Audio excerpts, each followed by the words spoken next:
안녕하십니까. 오늘의 강의의 주제는 우리 계속 이야기를 하시는 이 예수의 신앙에 대한 이야기를 또 계속 진행해 보도록 합니다.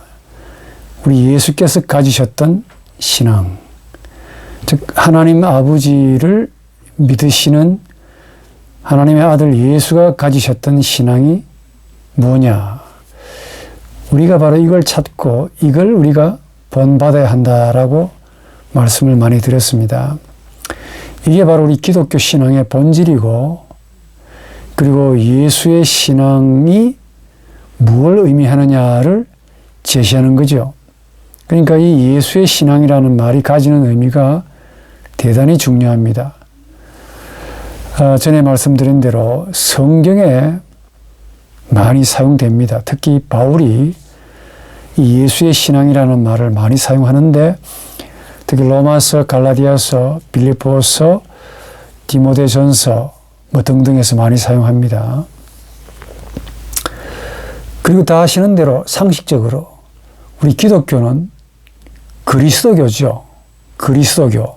예수 그리스도교입니다. 예수 그리스도의 가르침을 증거하는 종교, 이렇게 말하죠. 더 리얼하게 말하면은 예수 그리스도께서 이 땅 위에 오셔가지고 행하셨던 사역, 역사, 그리고 제자들에게, 사람들에게 증거하셨던 말씀, 그 말씀을 우리가 받아가지고 선포하는 가르침이죠. 이게 바로 기독교입니다. 그리스도교. 더 리얼하게 말하면은 이 땅에 오신 그 하나님이신 예수가 행하신 사역, 그 예수가 사람들에게 말씀하신 말씀을 우리가 조직적으로, 체계적으로 혹은 교리적으로 정리해서 시스템으로 만들어서 사람들에게 나타내는, 가르치는 가르침이죠. 그런데 더 리얼하게 말하면은 이런 예수의 사역, 이런 예수의 말씀들은 전부 다 예수 그리스도의 인격에서 나왔음을 의미합니다. 한 번 더, 예수 그리스도의 사역과 예수 그리스도의 가르침, 말씀, 이 말씀들을 우리가 받아가지고 사람들에게 전도하고 또 전하는 그런 가르침인데, 그리스도교가 이런 예수의 사역과 예수의 가르침은 바로 예수의 인격에서 나온다 하는 사실을 말합니다. 그러니까 예수 그리스도의 인격에서 우리 예수 그리스도의 personality, 인격에서 나온 그 예수님의 사역, 그 예수님의 말씀이라는 뜻입니다. 그러니까 예수의 말씀, 예수의 행하신 모든 사역은 어디에서 나오신다고요? 바로 그 예수 그리스도의 인격, 페르소나, person, 프로소폰, 인격에서 나온다 하는 점이 바로 우리 기독교의 아주 중요한 골격입니다. 자, 이걸 여러분들이 아셨다면 참 상식적인 이야기인데, 그러면 이런 예수를 믿는 사람, 성도, 즉 기독교인은 뭐냐? 간단하게 예수 그리스도를 믿는 자지요. 뭘 믿습니까? 예수 그리스도의 말씀과 예수 그리스도의 사역을 믿는 자지요. 조금 더 리얼하게 말하면 예수님의 사역과 예수님의 말씀이 바로 예수님의 인격에서 나온다 하는 사실을 믿는 자를 성도라 그러고 그리스도인이라 그러고 기독교인이라고 부릅니다. 한 번 더, 지극히 상식적인 이야기인데 바로 예수 그리스도의 인격에서 나온 예수의 사역, 예수의 말씀을 받고 이해하고 가르치는 사람을 성도라고 그러고 신자라고 그러고 기독교인이라고 부릅니다. 그러니까 좁게는 얼핏 보면은 예수의 사역과 예수의 말씀을 믿는 자라고 이제 기독교인을 그렇게 정의할 수 있겠지만은 조금 정확하게 말씀을 드리면은 이 예수님의 사역과 우리 예수님의 말씀을 인격에서 나왔다는 사실을 믿고 가르치고 또 이런 믿는 무리의 공동체를 교회라고 그러지요. 이 교회가 이런 진리들을 선포하고 가르치는데 그 선포와 가르침을 믿는 자, 바로 그 믿는 자가 바로 성도, 기독교인, 신자라고 부릅니다. 그러니까 우리 예수께서 선포하시는 것, 즉 예수의 인격에서 나온 예수의 바로 그 말씀, 예수의 바로 그 사역, 이런 사역을 믿는 거지요. 왜냐? 교회가 바로 예수 그리스도의 몸이고 교회의 머리는 예수 그리스도시기 때문에 그렇습니다. 그러니까 우리 기독교인은 그리스도의, 즉 예수 그리스도의 인격, 예수 그리스도의 인격, 한 번 더 인격, 그 인격에서 나온 예수의 사역, 행하심, 기적, 능력, 그리고 그 예수의 말씀, 이 말씀을 본인이 스스로 세우신 교회를 통해 선포된다 하는 사실을 글라우베, 피스티스, 믿는 자입니다. 누가? 그리스도인이. 여기서 중요한 것은, 중요하기 때문에 반복합니다. 예수의 사역과 예수의 말씀들이 그냥 툭 나온 것이 아니라 바로 그 예수님의 인격, 페르소나, 인격에서 나왔다는 점입니다. 이게 중요합니다. 만약에 이게 왜 중요하냐 하면 만약에 이 예수님의 인격에서 사역과 말씀이 나왔다는 이 지극히 당연한 사실을 잊어버리고 혹은 간과하고 혹은 망각하고 혹은 이해하지 않은 채 그냥 믿게 되면은 이게 이상한 일이 생긴다는 거죠. 그러니까 사역과 말씀과 인격이 분리가 되겠죠. 한 번 더 인격에서 말씀이 인격에서 사역들이 나온 겁니다. 이게 하나입니다. 분리가 될 수 없지요. 그런데 말씀과 사역이 예수님의 인격에서 나왔다는 사실을 마음에 절감하지 않고 그냥 단순하게 믿어버리면 아주 자연스럽게 우리 인간의 본성에 따라서 인격과 말씀 사역이 서로 분리가 됩니다. 아주 흥미로운 이야기죠. 그러니까 예수님의 사역과 말씀들이 인격과 분리되면 어떻게 되느냐? 하나의 율법이 된다는 점입니다. 뭐가 된다고요? 율법. 고정된 것. 율법이 됩니다. 그러니까 복음이 아니고 율법이 되어버립니다. 복음이 되어야 될 텐데 하나의 법이 된다는 말이죠. 그 예수가 행하시고 말씀하셨던 그 어떤 말씀, 이런저런 어떤 말씀이 되어가지고 그 말씀 자체가 우리에게 하나의 법이 되어서 우리가 그 법을 행해야 한다, 지켜야 한다, 마땅히 해야 된다 라는 어떤 법, 규범이 된다는 점이죠. 무슨 말이냐? 만약에 우리 예수님의 사역과 그 예수님의 말씀들이 율법이 된다. 한 번 더 바꿔 말하면 이 말씀과 사역이 어디에서 나왔다고요? 예수님의 인격에서 나왔다 그랬죠.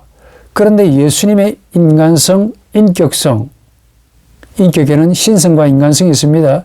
이 인격을 제껴버리고 그 인격에서 나온 그 말씀, 사역들만 우리가 예수의 행하심이다라고 이제 믿게 되면은 그게 율법이 되는데, 이 율법이 된다면은 그 율법을 우리 기독교인은 마땅히 행해야 하는 자가 되겠지요. 근데 그러다가 이것이 시간이 지나면은 어떻게 되느냐? 마땅히 행해야 된다, 당연히 지켜야 된다가 강조가 되면서부터 나중에는 이 기독교가 율법의 종교가 되는데, 예수가 주셨던 그 말씀과 행하심 그 자체가 법이 된다는 겁니다.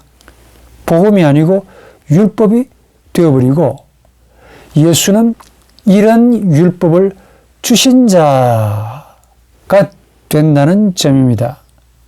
한 번 더, 예수의 말씀과 사역들은 예수의 인격에서 왔습니다. 그런데 이 인격과 말씀 사역과의 관계를 분리시켜버리면은 이 예수의 인격에서 나왔던 이 말씀과 사역 그 자체가 하나의 법이 되고, 이 법이 되고 난 다음에는 우리가 마땅히 행해야 되고 지켜야 한다라는 가르침이 되어버리죠. 그러면서 이 법 자체가 예수가 주신 법이 되어버립니다. 좀 제 말 이해하시겠죠? 이렇게 되어버리면은 인격이 사라지고 그 인격에서 나왔던 예수의 말씀, 그 인격에서 나왔던 예수의 사역, 이것들이 인격과 무관한 채 분리가 된 채 이것이 법이 되고 율법이 되어가지고 지금 우리들이 그대로 따라 행해야 되고 우리가 그대로 마땅히 지켜야 한다라는 형식으로 고착이 되고 응고가 되어버리는데, 이렇게 되면 예수가 율법을 주신 분이 됩니다. 예수가 복음을 주신 분이 아니고 또 하나의 율법을 주신 분이 된다는 점이지요. 예수님의 인격을 상실해 버린다면 이렇게 된다는 점입니다.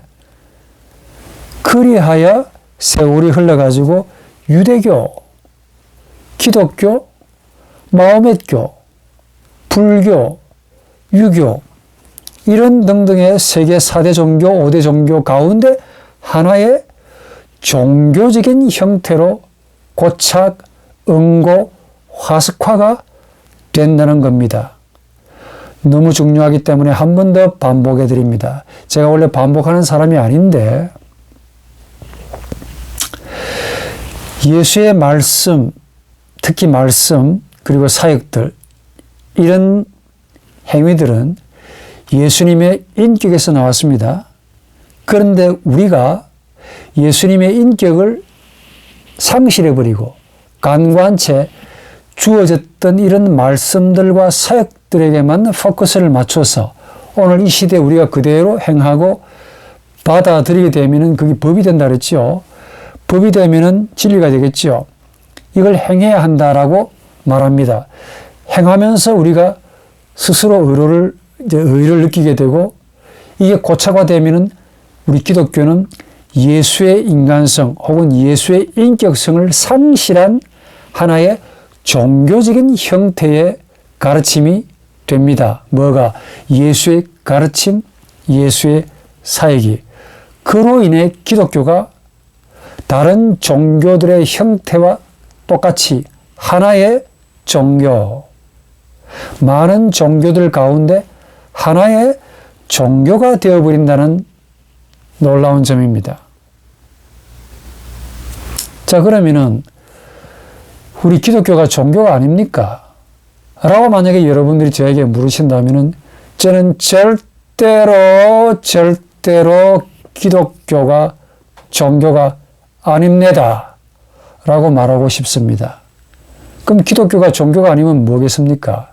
라고 묻는다면은 우리 종교는 우리 인간 본질의 생명을 살리는, 활성화시키는 생명의 불꽃이라고 말이 없으니까 이렇게 말씀을 드리는데, 기존 형태의 종교는 아닙니다.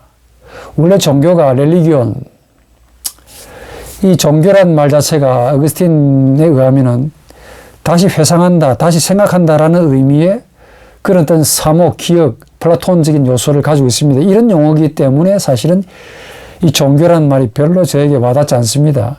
근데 말이 없기 때문에 이제 종교라는 말을 불가피하게 쓰는데, 종교라는 말 대신에 그냥 영적인 가르침, 뭐 이렇게 쓰는 게 더 낫다고 봅니다. 그러니까 이런 점에서 우리 기독교는 영적인 가르침이지 다른 일반 종교들과 똑같이 하나의 종교다라고는 저는 믿지 않습니다. 제가 볼 때 기독교는 반드시 종교가 아닙니다. 생명의 불꽃이지요. 영적인 가르침입니다. 왜냐? 예수의 인격성에서 나온 가르침이고 그 예수님의 인격성에서 나온 신적인 행하심 그리고 행위들이죠. 사역이기 때문에 혹은 능력이기 때문에 다른 일반 종교에서 찾아볼 수 없는 아주 거룩한 생명의 뭐가 있습니다. 이걸 다른 종교와 동일하게 종교라는 이름으로 갖다 붙이면 안 되는 거죠. 종교가 아님에도 불구하고 기독교를 이런 영적인 가르침을 이런 영적인 생명을 하나의 종교적인 형태로 만드는 분들이 있었는데 제가 볼 때 그분들이 다름 아닌 종교인들 그리고 더 리얼하게 말하면 바로 기독교인이라고 말을 합니다. 아니길 바라는데 기독교인들이 기독교를 하나의 종교로 만들고 있는 분 같다는 생각이 들어요. 더 리얼하게. 그때 말하는 기독교인이란 단순한 기독교인이기보다 정신적으로 말하면 기독교인들의 종교적인 의식이 바로 기독교를 하나의 종교로 만드는 주범이다. 한 번 더. 우리 기독교인 형태상으로는 교회 나오는 추석하고 찬양하고 헌금하고 봉사하고 전도하고 형태상으로는 딱 기독교인이에요. 근데 이런 분들의 정신적인 혹은 종교적인 의식이 바로 변화받지 않고 새롭게 되지 않음으로 인해 이런 생명의 불꽃, 영적인 가르침을 기독교라는 이름으로 되어 있는 종교로 만드는 장본인이라고 저는 그렇게 느낌이 온다는 그 말입니다. 사실 우리 기독교를 하나의 종교, 많은 종교 가운데 하나, 우리 기독교를 하나의 종교로 만드는 것은 의외로 참 쉽습니다. 아주 간단합니다. 왜냐? 그 예수가 하셨던, 이미 하셨던 그 말씀을 호노모스, 그 율법으로 만들기만 하면은 종교가 됩니다. 지금 제 말 이해하실 거라고 봅니다. 그러니까 율법으로 만들기만 하면은 기독교는 종교가 됩니다. 뜨리얼하게 역사적으로 그대로 지켜 행하기만 하면은 종교적인 법이 된다니까요. 아무리 예수가 복음을 말씀하셨다 그래도 해석하는 분이 그렇게 해석을 하고 하나의 법으로 만들어 놓으면은 그렇게 됩니다. 그로 인해 성도들로 하여금 예수가 하신 말씀이다. 예수가 이미 하셨던 그 말씀이다. 이걸 지켜야 된다. 행해야 된다라고만 하게 되면은 당연히 율법이 되고 그 율법을 가르치면은 바로 제가 금방 말씀드린 바 종교가 됩니다. 제가 지금 뭘 말하려고 이런 이야기를 장구하게 말씀을 드리느냐. 바로 예수 시대 때 있었던 할라카라는 문제를 지금 여러분들에게 소개해 드리기 위함입니다. 제가 먼저 번 강의에도 할라카를 여러분들에게 좀 소개해 드렸는데 이게 의외로 조금 좀 중요한 문제이긴 합니다. 제가 이걸 여러분들에게 이해가 되기 쉽도록 하기 위해서 그림으로 좀 올려놓고 이야기를 할 수 있을는지 모르겠습니다. 우선 우리 예수님 시대 때 예수님은 모세 토라, 즉 모세 율법과 정면으로 충돌한 것처럼 복음서에 기록되어 있습니다.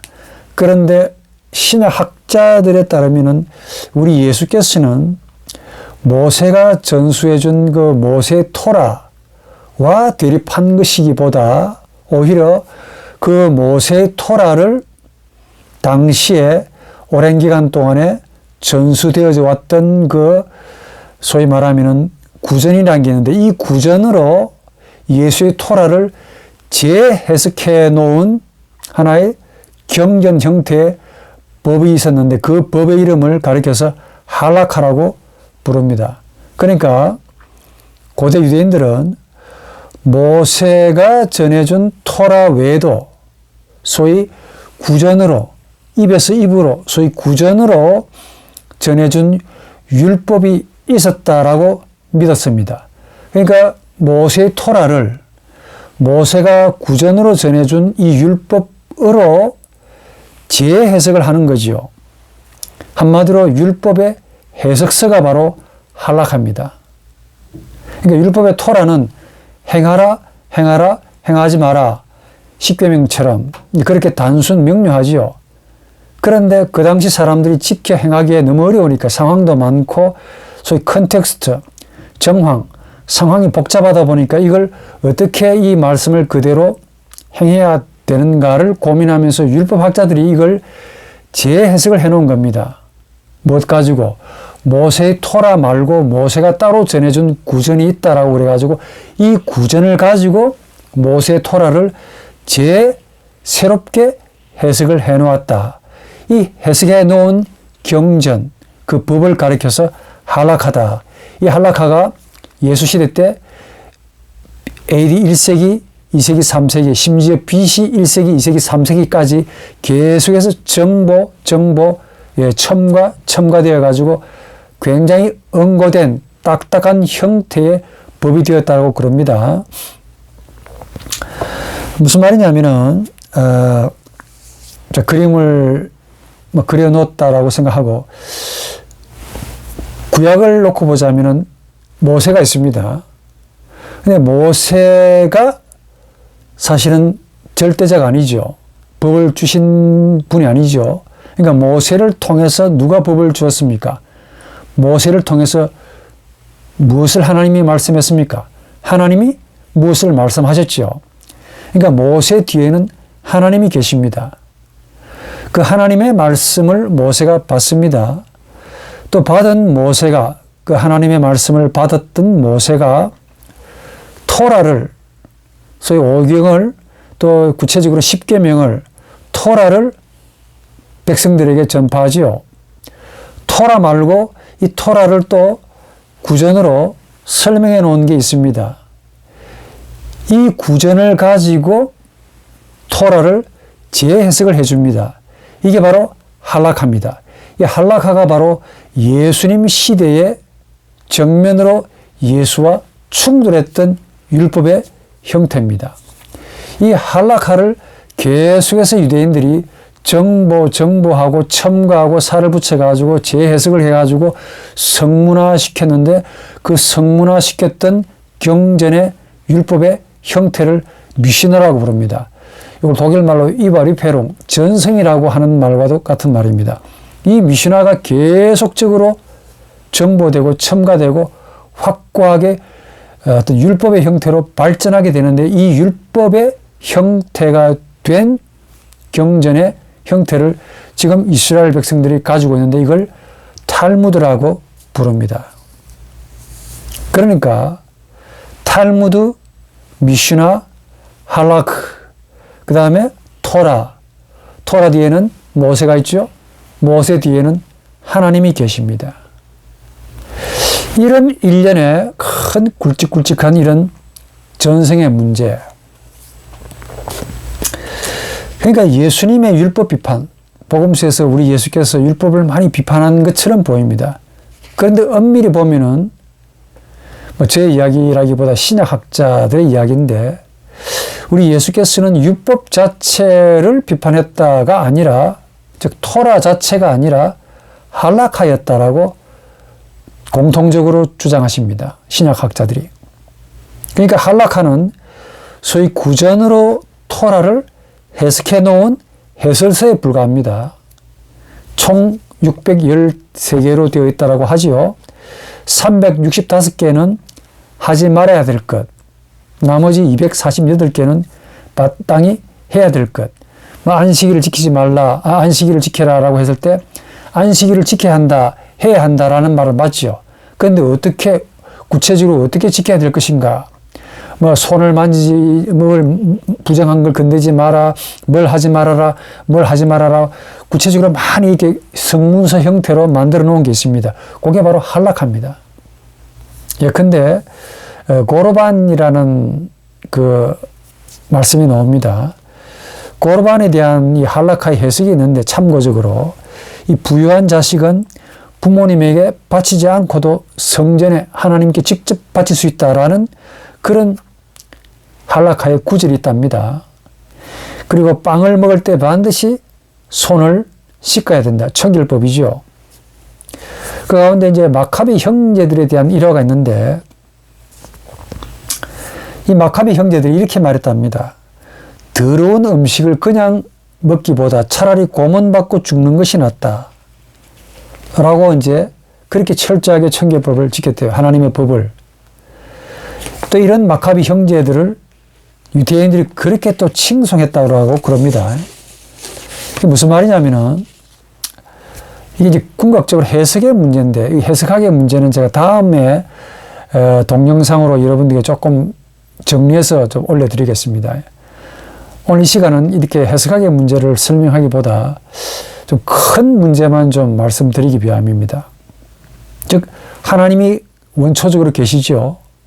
즉, 하나님의 인격입니다. 이런 하나님의 인격을 예수 그리스도의 인격에서 그대로 나타나는 거죠. 그러니까 하나님의 인간성, 인격성은 바로 예수님의 인격성과 동의합니다. 성령의 인격성, 인간성과 똑같은 말입니다. 그러니까 구약에는 구약에는 하나님의 인격성으로 나타나셨고, 신약에는 예수의 인간성으로 나타나셨는데, 그러니까 예수의 인간성과 하나님의 인격성이 동전의 앞면과 뒷면입니다. 모세는 구약 사람이지요.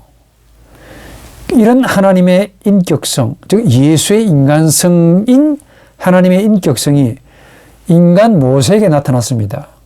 말씀하셨지요? 행하라, 행하지 마라 라고 뭔가 말씀하셨는데, 이 받았던 하나님의 말씀을 모세가 토라의 형태로 전수하지요. 그리고 이런 토라 말고 또 구전으로 제자들에게 혹은 유대인들에게 전수했다라고 합니다. 그래서 이런 토라를 구전으로 전수받았던 이런 구전으로 재해석을 합니다. 토라를. 그렇게 해서 만들어진 게 바로 할라카죠. 또 이 할라카를 계속 살을 붙여가지고 미시나가 되었고, 또 이 미시나가 이제 윤리와 도덕의 형태로 확대해가지고 지금 탈무드가 됐는데, 이게 유대교의 아주 중요한 경전이 되었습니다. 근데 요 사이에 할라카 시대 때 우리 예수께서 오셨어요. 이 예수께서 오셔가지고 예수의 이 인간성을 통해서 하나님의 신성과 하나님의 인간성을 그대로 우리에게 혹은 제자들에게 보여주셨죠. 이런 예수의 제자들이 예수님의 인격성에서, 인간성에서 나타났던 하나님의 신성과 하나님의 인간성을 눈으로 봤습니다. 이걸 기록했습니다. 그래가지고 수많은 사본들이 생겼습니다. 즉 예수님의 제자들은 예수의 사역과 예수의 말씀들이 오로지 그분의 예수님의 인격성에서 나왔다는 사실을 눈으로 생생하게 목도한 분들입니다. 그분들의 눈으로 본 생생한 증거들입니다. 이걸 비바 폭스라고 부릅니다. 살아있는 말씀이다. 왜냐하면 성경에는, 신약 성경에는 예수가 직접 하신 말씀이 아람어 몇 개밖에 없고, 나머지는 전부 다 이런 예수의 인간성에서 나왔던, 기인되었던 예수의 신성과 예수의 인간성, 즉 예수의 사역과 예수의 말씀들을 인간적인 언어로, 그 당시의 언어로, 헬라어로 그렇게 문서로 담아놨거든요. 이걸 소위 공의회가, 시간이 지나면서 공의회가 이걸 이제 정경으로 채택을 합니다. 그래가지고 우리나라를 놓고 보자면은 이제 총회가 이걸 받아들이고 노회가 받아들이고 일선 이제 지교회 목사님이 받아들이고 그래가지고 교회에서 특정 교회에서 지교회에서 앉아있는 성도님들에게 목회자가 지금까지 모든 역사를 담은 하나님의 말씀인 성경을 가지고 신학적으로 번역하고 해석을 해가지고 설교를 하지요. 일련의 이 과정이 굉장히 복잡합니다. 한 번 더 해석학의 문제는 신학의 문제고 신학 전체의 문제예요. 그래서 이 시간 다 설명하기 어렵고 다음에 충분하게 따로 떼어서 설명하드리고 어쨌거나 뭐냐면은 이 예수님의 인격성, 페르소나, 이 인격성에서 나타나는 하나님의 신성, 하나님의 인간성, 이 두 가지가 예수님의 인격성에서 그대로 나타나는데 이게 바로 제자들에게는 빛이고 생명이고 어려운 말로 실제성이고 진리고 이걸 인격주의 신학에서는 나와 너의 관계라 그러고 이걸 인격이라 그러고 또 루돌프 오토라는 종교 현상학자에 따르면 이걸 누멘이라 그러고 또 요한복음에는 로고스라 그러고 이런 다양한 말로 이렇게 표현되어 있습니다. 그러니까 빛, 생명, 진리, 실제성, 나와 너의 관계, 인격, 누멘, 누미노제, 거룩성 이런 용어들은 직접 인간을 만나고 싶어 하는데 그 중간에 인간적인 해석이 있고 그 해석이 하나의 법이 되어 있기 때문에 감추어져 있던 겁니다. 이런 것들이 빛, 생명, 진리, 실제성, 나와 너 관계, 누멘, 누미노제, 거룩성 이런 참 인간의 언어로 표현할 수 없는 이런 신비한 것들이 이게 중간에 인간적인 해석이 중간에 끼어 있고 또 이 해석이 나중에 법이 되는 바람에 그 법 이면에 숨겨져 있다라는 말입니다. 예? 이게 참 이게 이제 골치 아픈 문제죠. 제가 이번 동영상에 여러분들에게 우리 인간의 영혼의 문제를 영혼의 그 어떤 그 도식이랄까요? 우리 인간의 영혼이 어떤 구조로 소위 구조라 하면 좀 또 말이 참 없기 때문에 제 입에 한계인데 인간의 이 영혼을 구조적으로 말이 없다 보니까 구조라 합시다. 구조적으로 어떻게 지금 복잡하게 그림으로 제가 소개를 해 드리고 싶습니다. 뭐냐면은 간단하게나마 여러분들이 아시는 대로 우리 인간은 영혼이다. 이렇게 단순하게 이제 믿고 싶겠지만은 절대로 단순하지 않습니다. 참 우리 인간만큼 단순하게 생각 없이 믿고 싶어 하는 분들이 없는 것 같아. 그러나 학자들의 연구는 절대로 단순하지 않습니다. 학자들의 연구가 단순하지 않는 게 아니라 단순하지 않아서가 아니라 우리 인간 영혼 자체가 절대로 단순하지 않기 때문에 학자들이 찾아보니까 이렇게 복잡한 구조가 나오더라는 그 말입니다. 각설하고 제 연구의 토대로 이 정도는 여러분들에게 소개해 줄 수 있겠다 싶어서 소개해 드립니다. 우리 인간의 정신의 내면으로 딱 들어가면 처음 만나는 지평이 제가 따로 지평이라는 말 씁니다. 그건 다음에 말하기로 하지만 지평이라 합시다. 첫 번째 만나는 지평이 소위 베부스자인이라고 하는 의식의 지평입니다. 의식의 지평. 또 이 의식의 지평을 지나치면은 제가 자주 말씀을 드렸던 리비도라는 어마무시한 지평이 또 있습니다. 또 만약에 우리 인간이 리비도의 지평을 또 능가할 수는 없겠지만은 이론적으로 능가 초월했다 하면은 그 뒤에 또 뭐가 없느냐 있습니다. 이것보다 수천만 배 어마어마한 새로운 영역의 지평이 있는데 그 영역의 지평을 하나님의 형상의 지평이라고 말이 없다 보니까 그렇게 이제 제가 지칭합니다. 칼 구스타프 융은 이걸 피쇼이드, 피쇼라는 말은 영적인, 이드라는 것은 그것인데 은칭할 만한 말이 없다 보니까 피쇼이드라고 불렀어요. 영적인 그것이라는 이름으로, 혹은 뭐 제르비스트, 자기라고, 또 혹은 뭐 하나님의 형상이라고 이렇게 이제 명명합니다. 그런데 우리 인간 영혼 전체가 다 하나님의 형상이긴 한데 이게 이제 변형이 일어났죠. 그래가지고 이걸 이제 인간 영혼이 전체가 다 하나님의 형상인데 이걸 좀 구분하다 보면은 의식, 그다음에 무의식으로 크게는 두 개로 나눌 수 있습니다. 조금 더 세부적으로 보게 되면 의식과 또 무의식도 개인 무의식이 있고 집단적인 무의식이 있는데 이 개인 무의식에 해당되는 그 영역을 다른 말로 리비도라고 부릅니다. 또 리비도도 그냥 리비도가 아니라 이것도 하나의 측면들이 있습니다. 또 다른 측면들이 있다니까. 입의 한계입니다. 제 입의 한계인데 측면, 하나의 면이 있어요. 뭐냐면은 리비도의 태반의 영역이 라틴어로 볼로라고 하는데 우리식으로 말하면 살고 싶다. 하나의 욕구인데 리비도의 본질이 욕구입니다. 충동이고. 그런데 그 의식을 넘어서 첫 번째로 만나는 그 리비도, 그 첫 번째 그 면이 뭐냐면은 볼로라는 면입니다. 즉 살고 싶다라는 충동의 형태로 뭉쳐진 하나의 그 욕구, 그 욕구를 볼로, 살고 싶다, 내가 살고 싶다라는 형태의 충동입니다. 그 다음에 이런 볼로라는 살고 싶다라는 충동의 형태를, 그 측면을 더 지나치면은 그 다음에는 소위 말하면 타나토스라고 하는 논볼로, 살고 싶지 않다 혹은 죽고 싶다 라는 형태의 측면을 또 만납니다. 지금 무슨 이야기냐면 리비도만 가지고도 지금 이렇게 말하는 겁니다. 리비도의 첫 번째 그 측면이 뭐라고 했냐? 볼로, 살고 싶다라는 그 말이고, 또 두 번째의 측면이 뭐냐?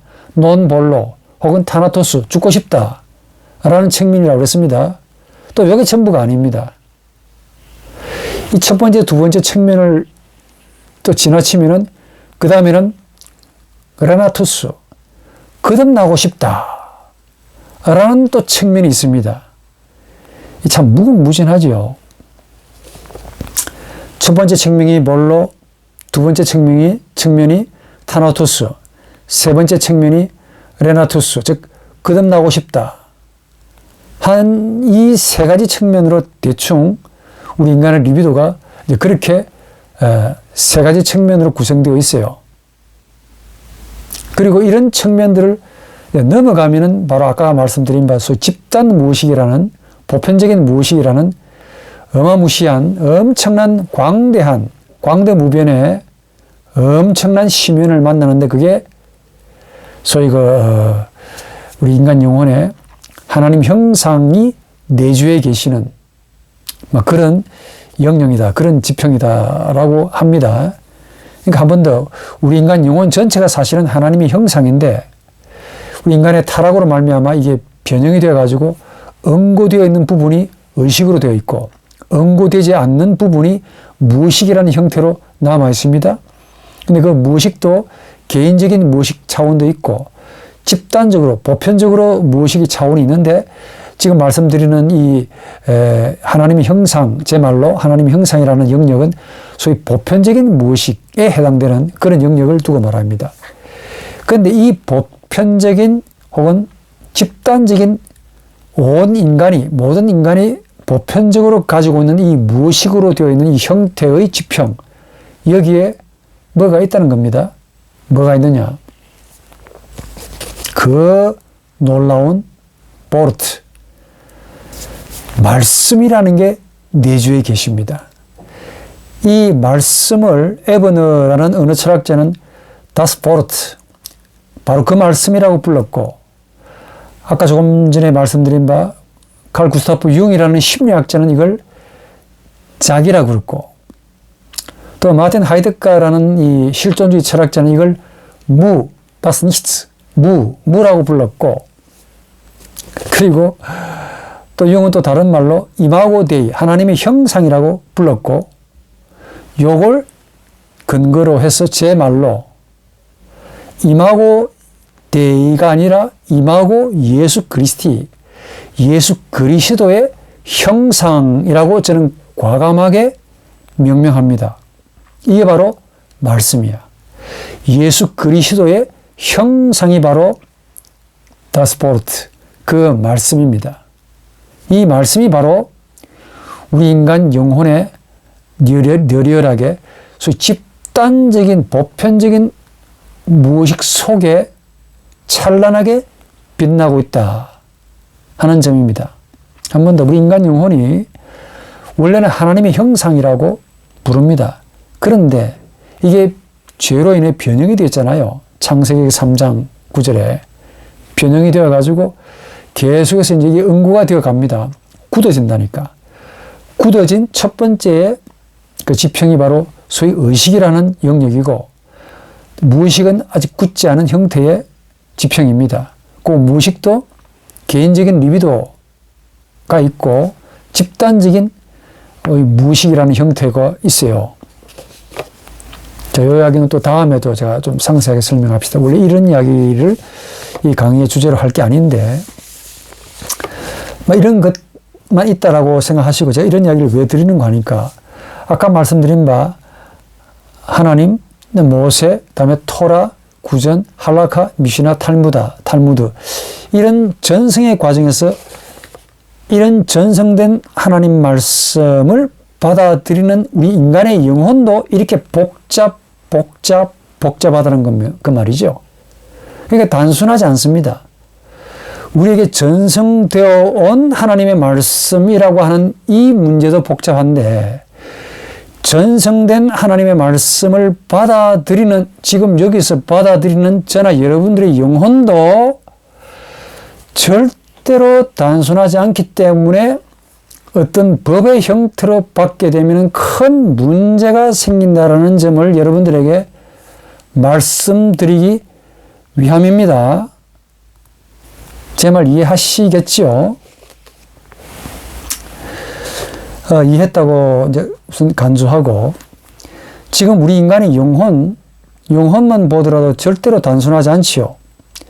이런 단순하지 않는 영혼이 소위 하나님의 말씀이라고 하는 어떤 무엇을 받는데, 그 하나님의 말씀이라는 그 영역도 풀어헤쳐 보니까 하나님의 구약과 관련해서 보게 되면 하나님이 계시고, 하나님의 인격이 계시고, 하나님의 인격을 모세가 받았고, 모세가 토라로 전해줬고, 또 모세가 토라 말고도 구전으로 전해줬고, 또 이걸 또 이런 구전을 가지고 모세의 토라를 재해석합니다.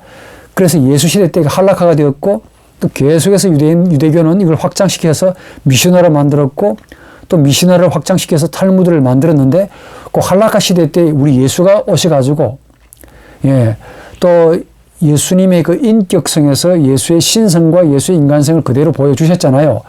이걸 목도한 예수님의 제자들이 소위 편지라는 형태로 그 예수의 그 말씀들을 기록해 놓습니다. 이게 사본만 하더라도 수천 개라고 알고 있는데, 이런 사본들을 또 나중에 교부들이 발췌해 가지고 소위 카논, 정경을 만듭니다. 이 정경을 만들어 가지고 이제 계속해서 신학적인 문제를 이제 가지면서 나중에 신조가 만들어지고 신학이 발전되었는데, 이렇게 많은 절차를 통해서 오늘 이 시대에 우리 교회에 앉아있는 우리 성도님들에게 하나님의 말씀이라는 형태로 선포가 됩니다. 근데 하나님의 말씀의 선포를 우리 인간들이, 성도님들이 듣고 있지만은 듣는 것도 그냥 듣는 게 아니죠. 아까 말씀드린 바 우리 인간의 영혼에 이런 복잡한 지평의 다양한 스펙트럼, 이런 지평의 형태를 걸러서 받고 있다는 그 말이 지금 제가 드리고 싶은 말씀입니다. 그러니까 순수한 말씀을 받겠느냐 그 말이지. 무슨 말이냐면은, 우리 인간의 영혼만 놓고 보더라도, 즉 하나님의 말씀을 순수하게 받아들이고 싶은 의지가 있다 하더라도 받아들이기에는 많은 문제를 가지고 있는데, 왜 어떤 문제를 가지고 있느냐를 놓고 보니까 우리 인간의 영혼 자체가 절대로 단순하지 않다는 그 말입니다. 무슨 말이냐?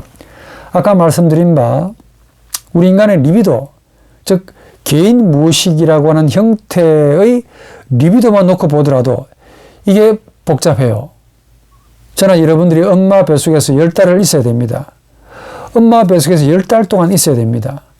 그게 평안하냐? 아닙니다. 엄마가 화를 내죠. 모유를 먹고 자라는 우리가 그 모유를 공급하시는 엄마가 열받은 겁니다. 그래가지고 육두문자를 날리네. 또 인생에 많은 고초를 우리 어머니가 받습니다. 내 대신. 그러다 보니까 스트레스가 많잖아요. 정신적인 우울이, 정신적인 불안이, 괴로움이, 갈등이, 고민이 어머니가 많이 받습니다. 그 어머니가 받았던 그 형태의 고스란히 그 고통이 아이에게 그대로가 아니라 상당히 변형이 되어서 컴플렉스 형태로 태아가 공격을 받습니다. 온전하지 못한 거죠. 또 태어나면 어떻게 됩니까? 태어나가지고 모국어를 배울 때까지 또 수많은 고통과 본인의 욕구가 좌절되는 컴플렉스, 억압과 강박을 받습니다. 또 그리고 모국어를 배웠다 하더라도 3살, 4살까지 또 모국어를 간신히 배웠다 하더라도 모국어를 배우니까 귀에 더 말이 잘 들어오겠죠? 자기 귀에 들어오는 모든 말들이 전부 다가 행복한 말이라기보다 행복한 말은 조금 있고 대체로 힘들게 하는 말, 고통을 느끼게 하는 말, 분노를 느끼게 하는 말, 수많은 좌절을 불러일으키는 그런 말이 되겠죠. 행복한 말은 없다라고 하기보다 그만큼 적다는 말입니다. 그만큼 아이들이 스트레스를 많이 받는다. 수많은 컴플렉스를 많이 받는다라는 지금 그 말씀을 드리고 있습니다. 그러면서 우리 애들이 자라는 그 인생관이 어떻게 형성됩니까? 가정에서 그 가정에 대한 교육, 가정관이 형성되겠죠? 또 가정을 넘고 오니까 사회를 만나는 그 사회가 또 공급해주는 사회적인 세상관, 사회관이죠. 민족의 애국심, 국가관, 법, 도덕, 윤리, 예술, 문화, 종교, 인륜, 그리고 선과학에 대한 다양한 기준들, 이런 것들이 내 의도와 아이의 의도와 무관하게 계속해서 공급을 받습니다. 공급을 받다 보니까 의식이 그렇게 형성이 되어서 고착화, 응고, 화석화가 되는 겁니다. 예? 그러니까 이런 영혼 엄청나게 많이 변질되었죠. 모국어도 금방 말씀드린 바 한글만 배우는 게 아니죠. 외국어도 배우겠죠. 그러니까 모국어와 외국어를 배우면서 뒤범벅이 됩니다. 그러면서 지금 제가 금방 말씀드렸던 이 모든 컴플렉스들, 이런 것들이 인간의 영혼을 변형시켰는데, 이런 변형된 우리 인간의 영혼에서 하나님의 말씀이 순수하게 받아들여지겠습니까? 드리얼하게 정말 우리 인간 영혼 깊은 곳에 있는 하나님의 형상이 누멘처럼 빛난다고 그랬죠. 그 하나님의 형상에서 순수한 말씀이 우리 인간의 의식을 향해서 뭔가를 던져주고 있는데 이게 순수하게 감지가 되겠습니까? 그래서 엄마 뱃속에서 10달 컴플렉스, 또 태어나가지고 모국어를 배울 때까지 한 3살까지 엄청난 컴플렉스, 또 모국어를 배우고 난 다음에도 수많은 한글을 배우니까 귀에 더 잘 들어오잖아요. 그 말들로 인해서 오는 온갖 스트레스, 질병, 괴로움, 고통, 그로 인해 생겼던 가정, 사회, 민족, 애국심, 국가관, 법, 인륜, 도덕, 율법, 문화, 종교, 선과학에 대한 분별, 어마무시한 것들로 뒤범벅이 되어가지고 있는 영혼의 상태에서 순수한 하나님의 말씀, 즉 하나님의 인격성, 드리얼하게 예수 그리스도의 인격성에서 나타나는 하나님의 신성, 하나님의 인간성을 액면 그대로 순수하게 캐치, 감지를 할 수 있겠습니까? 하나님의 순수한 보르트, 그 말씀을 우리는 다르게 말하면 누멘이라고 부릅니다. 거룩한 것, 신비한 거라고 그러죠. 이런 거룩한 신비한 누멘, 순수한 것을 이걸 과연 순수하게 감지, 캐치, 인지할 만큼 우리 영혼이 순수하지 않지요. 그렇죠? 그러니까 그 순수한 예수의 가르침을, 즉 순수하게 누멘의 형태로 제시하셨던 그 하나님의 인격성을 예수가 그대로 우리에게 보여주셨는데, 이런 인격성에서, 예수의 인격성에서 나온 사역과 이런 인격성에서 나온 예수의 말씀들입니다. 이런 가르침을 우리 인간 영혼이 이렇게 흙탕물이 되어 있기 때문에 율법으로 받는다는 점입니다. 이게 제가 말씀드리는 탄식입니다. 우리 인간이 율법으로 받고 싶어서가 아니라 어떻게 보면은 우리 인간 영혼 자체가 율법화, 하나의 고착화, 응고화, 변형화가 되어 있기 때문에 자연스럽게 생명의 불꽃을 율법으로 받는다라고까지 말을 할 수가 있을 겁니다.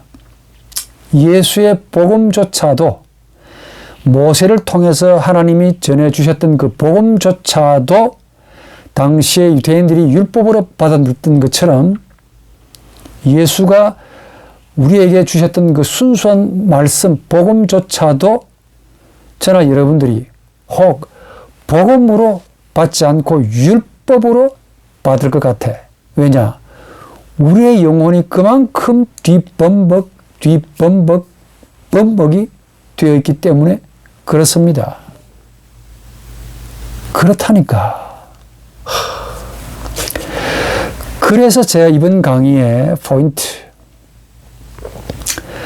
가르침을 주신 예수의 인격을 감지하거나 보지 못하면은 반드시 그 가르침을 하나의 법으로 받을 겁니다. 그만큼 우리 영혼이 율법적이라는 말입니다. 우리 영혼이 율법적이기 때문에 예수의 복음조차도 율법으로 고착화, 응고화 시키기 때문입니다. 그래서 한 번 더 반복하는데, 예수의 말씀 그리고 예수의 모든 사역들은 그 예수님의 인격에서 나왔다 하는 점인데, 예수의 말씀과 예수의 모든 사역들은 그 예수님의 인격성에서 나왔다라는 사실을 간과하게 되면은 반드시 예수의 말씀 그 자체를 율법으로 받습니다. 율법으로 받는다 하니까. 그만큼 우리 인간의 영혼이 뒷범벅입니다. 뒷범벅. 그래서 예수의 가르침을 복음으로 받는 것이 너무 중요한데, 이 복음으로 받는 것이 너무 어렵다는 뜻입니다. 그만큼 우리 인간 영혼이 부패되어 있고 문제가 많고, 또 그 말씀을 전가하시는 목회자, 또 그 말씀을 체계적으로 만들었던, 교리로 만들었던 신학자, 또 교부들, 전부 인간들이잖아요. 그 인간들의 영혼도 지금 우리의 영혼과 똑같이 뒷범벅이 되어 있기 때문에 순수한 하나님의 말씀을 순수하게 받기가 너무도 어렵다. 그래서 신학은 해석학의 문제고, 반드시 해석을 좀 해야 된다. 어떤 해석? 가르침을 주신 인격을 봐야 되지요. 그래서 인격을 발견하기 위해서 그 인격에서 나왔던 말씀, 그 인격에서 나왔던 사역들을 우리가 해석을 해줘야 됩니다. 그러니까 가르침을 율법으로 만드는 것은 너무 쉽습니다. 너무 쉽다니까. 그러나 율법을 복음으로 만드는 것은 너무 어렵습니다. 제가 탄식이 나올 만큼 어렵다니까. 너무 어렵기 때문에 우리 기독교가 율법의 형태, 너무 쉬우니까 율법의 형태, 종교가 되어버린 겁니다.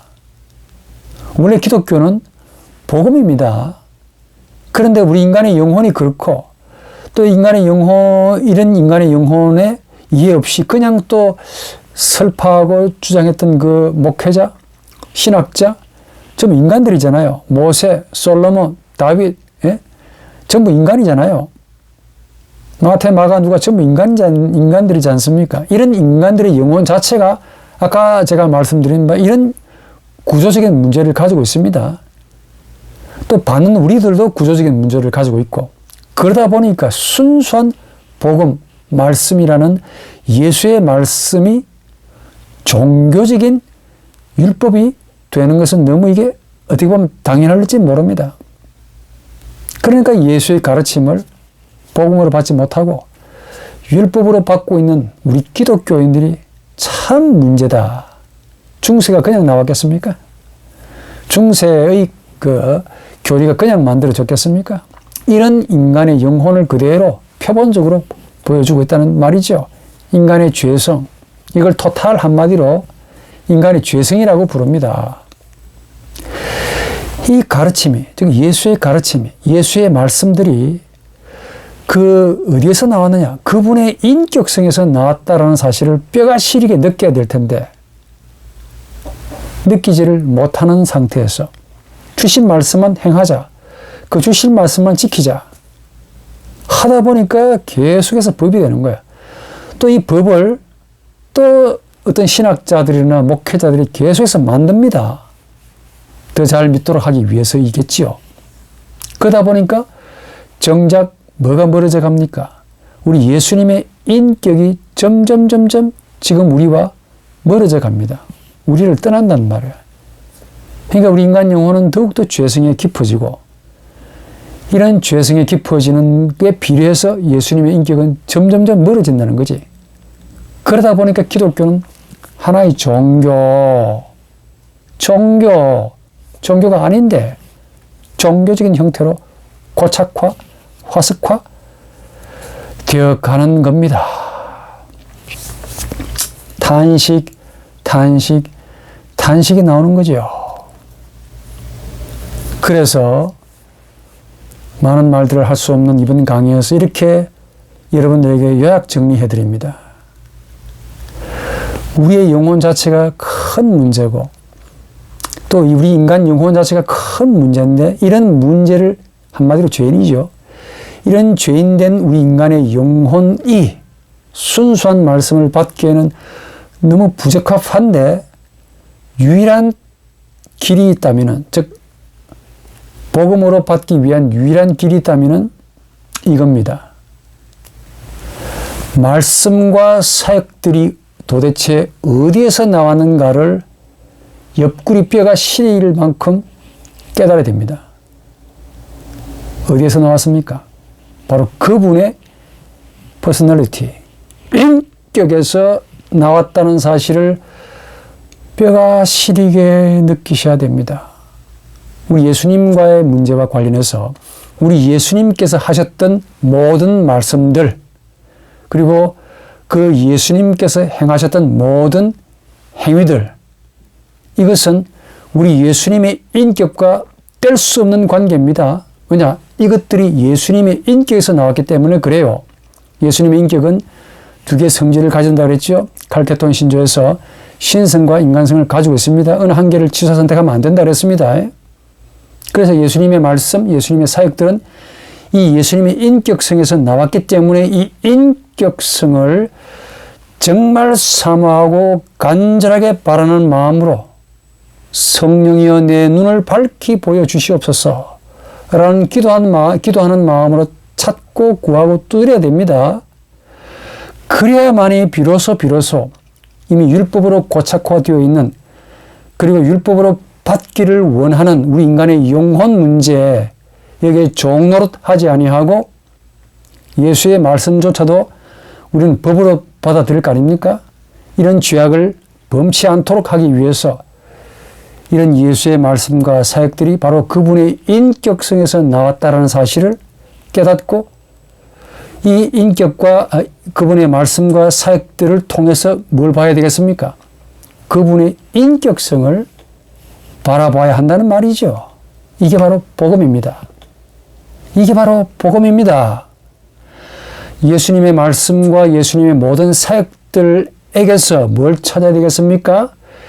이런 말씀을 말씀하셨던 그분의 인간성, 이런 사역을 행하신 그분의 인격성, 이걸 찾고 구하고 두드리는 것. 이게 바로 저나 여러분들의 소위 기독교인이라고 부름을 받는 여러분들의 남은 인생의 마지막 임무라고 생각을 합니다. 이런 임무를, 이런 사명을 저는 여러분들이 등에 짊어지고 있습니다. 그래서 예수 그리스도를 본받아야 됩니다. 예수의 말씀과 사역들만을 본받는 게 아니라 그 말씀과 그 사역들을 통해서 뭘 봅니까? 그분의 인격성을 찾고 구하고 두드리고 그분과 하나가 되기 위해서, 그분을 닮아가기 위해서 노력해야 된다는 점이지요. 우리 예수께서는 자신이 하신 모든 말씀을 통해서 자신을 보기를 원하실 겁니다. 우리 예수 그리스도께서는 자신이 행하신 모든 사역을 통해서 이 사역들을 행하신 바로 자기 자신을, 예수 자신을 우리가 보기를 원할 겁니다. 이게 바로 복음이에요. 이게 바로 우리 영혼이 사는 생명의 빛이고 실제성이고 불꽃이고 이게 바로 진리입니다. 이런 은혜가 있기를 간절히 바랍니다.